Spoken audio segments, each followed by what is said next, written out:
ইতিহাসের সবচেয়ে ভয়াবহ দাবানলে পড়ছে যুক্তরাষ্ট্রের লস অ্যাঞ্জেলেস শহর।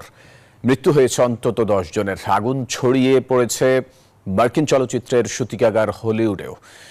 বাড়িঘর ছেড়ে পালাচ্ছেন তারকারা। ক্ষয়ক্ষতি ছাড়িয়েছে $50 বিলিয়ন।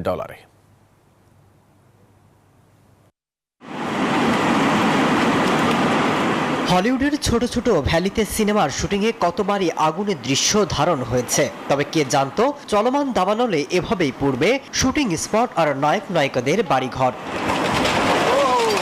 বিনোদন জগতের রাজধানী খ্যাত লস অ্যাঞ্জেলস পুড়ছে ভয়াবহ দাবানলে। প্রাণে বাঁচতে এক কাপড়ে বাড়িঘর ছাড়তে হয়েছে অভিনেতা অভিনেত্রীদের। বন্ধ হয়েছে চলতি বছরের অস্কার মনোনয়নের ঘোষণা। সরিয়ে ফেলা হয়েছে লাখো মানুষকে। Basically, the fire started coming from down the mountain. We noticed it moving pretty quickly, so we did start evacuating everybody. প্রায় 2000 অবকাঠামো ধ্বংস হয়েছে। বিদ্যুৎ বিচ্ছিন্ন হয়ে পড়েছে অন্তত 3,11,000 বাড়িঘর। দাবানলে $13,500 কোটি থেকে $15,000 কোটি মতো আর্থিক ক্ষয়ক্ষতি হয়েছে। পরিস্থিতি নিয়ন্ত্রণে দমকল বাহিনীকে সহায়তায় কয়েকশো কারাবন্দীকে নামানো হয়েছে। এদিকে দাবানলে বিপর্যস্ত লস অ্যাঞ্জেলসে লুটপাটের খবরও পাওয়া গেছে।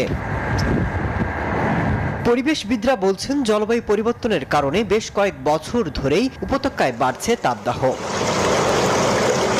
মাসুদ রানা, নিউজ 24।